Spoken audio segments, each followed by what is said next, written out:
ঠিক আছে, welcome back to my channel. আমার চ্যানেলের পক্ষ থেকে সবাইকে অনেক অনেক ভালোবাসা জানিয়ে শুরু করছি আজকের রেসিপি। আজকে তৈরি করব মটন। তো আলু পেঁপে দিয়েই হবে মটনের পাতলা ঝোল। তো এখানে নিয়েছি আলু, পেঁপে, দুটো টমেটো, পেঁয়াজ, আদা, শুকনো লঙ্কা, রসুন। সবার প্রথমে একটা মশলা তৈরি করব। আদা, পেঁয়াজ, রসুন সবার প্রথমে বেটে নেব। আদা, লঙ্কা, যে যেমন ঝাল খেতে পছন্দ করেন সেই অনুযায়ী লঙ্কা দেবেন।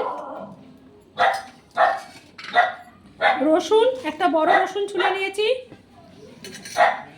দিয়ে দিচ্ছি পেঁয়াজ কুচি। এই সব দিয়ে একটা মিহি পেস্ট করে নেব। মশলাটা বাটা হয়ে গেছে, এবার এটা মাংসের মধ্যে দিয়ে দিচ্ছি। টমেটো পেস্ট করে নিচ্ছি, দুটো মিডিয়াম সাইজের টমেটো কেটে নিয়েছি, এটাকেও একটা পেস্ট বানিয়ে নেব। টমেটো পেস্টটাও এর মধ্যে ঢেলে দিচ্ছি। দিয়ে দিচ্ছি টক দই, এটা প্যাকেট টক দই, আপনারা চাইলে এমনি দইও দিতে পারেন। নুন স্বাদ অনুযায়ী, হলুদ গুঁড়ো,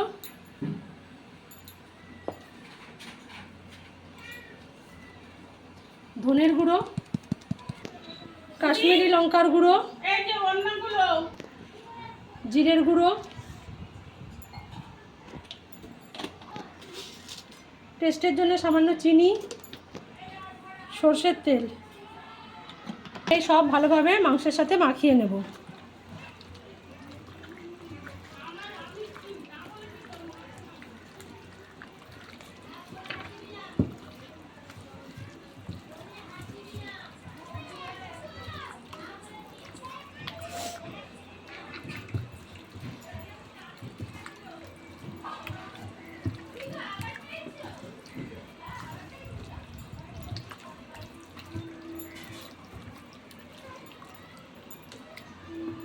এটা কিন্তু ভালোভাবে মশলাটা মাখিয়ে নেওয়া হয়ে গেছে। এবার এর মধ্যে যে চর্বিগুলো ছিল মাংসের, সেগুলো আমি একটা বাটিতে আলাদা তুলে নেব। মানে এগুলো রাখছি। এখন আমি চর্বিটা সব সম্পূর্ণ আলাদা করে নিয়েছি, আর এখানে মাংসটা এটা এবারে রেখে দেবো আমি 1-1.5 ঘন্টা। এবার মাংস করার জন্য সবার প্রথমে কড়াইতে আলু আর পেঁপেগুলো তেল দিয়ে ভেজে নেব।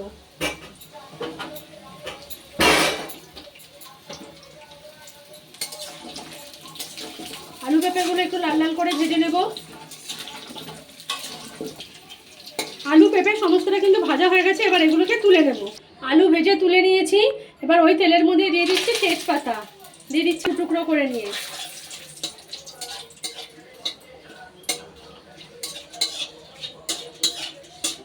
আমি এখানে খুব বেশি তেল দেবো না, কেন এটা রেওয়াজি খাসি আর চর্বি আছে, আর ম্যারিনেশনের সময়ও তেল দেওয়া আছে, তাই অল্প তেল, এটা যার যার পছন্দ মতন দেবেন। দিয়ে দিচ্ছি অল্প একটু সাদা জিরে, গরম মশলা, দারচিনি, এলাচ, লবঙ্গ, আর দিয়ে দেবো একটু জায়ফল, জয়ত্রী।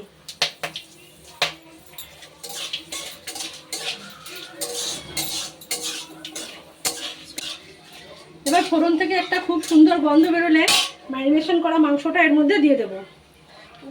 মাংসটার আগে পেঁয়াজটা দিয়ে দিচ্ছি তেলের মধ্যে। দুটো মিডিয়াম সাইজের পেঁয়াজ কুচি করে নিয়েছি। এটা চাইলে বেরেস্তা করে নিয়েও পরে দিতে পারেন, কিন্তু আমি এখানে একবারে এর মধ্যে দিয়ে দিচ্ছি। পেঁয়াজটা একটু লাল লাল করে ভেজে নেব। দেখুন পেঁয়াজটা কিন্তু ভাজা হয়ে গেছে, এবার এর মধ্যে ম্যারিনেশন করা মাংসটা ঢেলে দেব।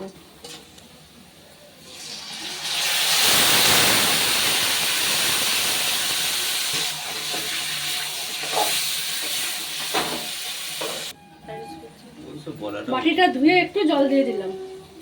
কিছুই বলা,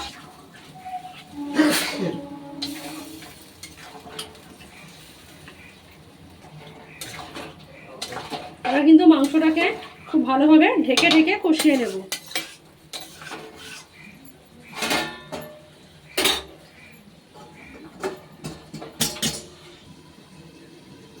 এবার ঢাকাটা খুলছি।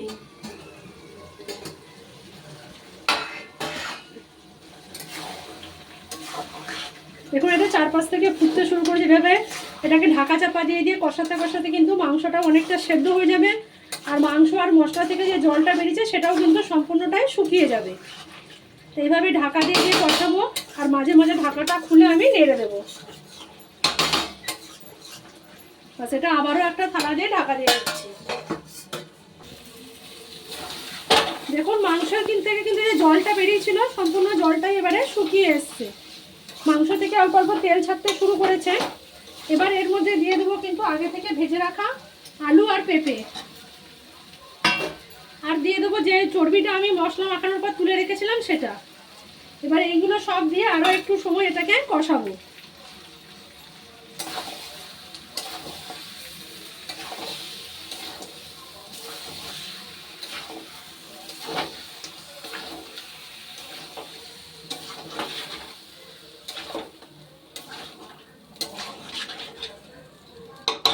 তো দেখুন মাংস, চর্বি, আলু সব দিয়ে আরও ভালো করে কষিয়ে নিয়েছি।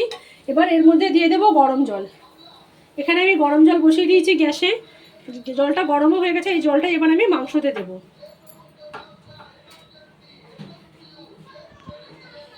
দেখাচ্ছি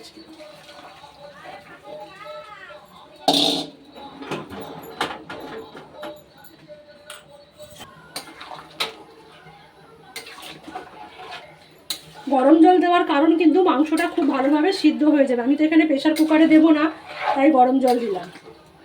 আপনারাও যখন রান্না করবেন কিন্তু গরম জল দেবেন, সেদ্ধও ভালো হবে, তার টেস্টও ভালো হবে।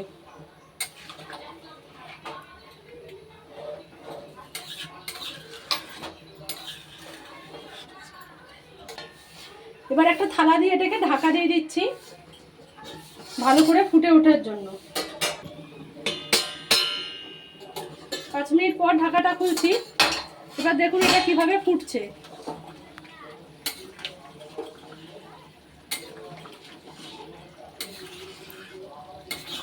এবার এটা গ্যাসের আগুনটা সিম করে আবারও থালা চাপা দিয়ে রেখে দেবো 20 মিনিট মতো। 20 থেকে 25 মিনিট এভাবে ঢাকা দেওয়া থাকলেই কিন্তু মাংসটা সম্পূর্ণ সেদ্ধ হয়ে যাবে। এই গ্যাসের আগুন আমি সম্পূর্ণ সিম করে দিলাম, আর এভাবে ঢাকা দিয়ে রাখছি 20 থেকে 25 মিনিট। এবার ঢাকাটা খুলছি, দেখুন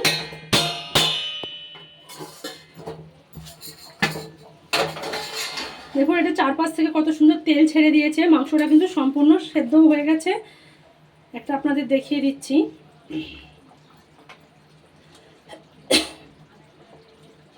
এই দেখুন খুন্তি দিয়ে কাটলে সম্পূর্ণ কেটে যাচ্ছে।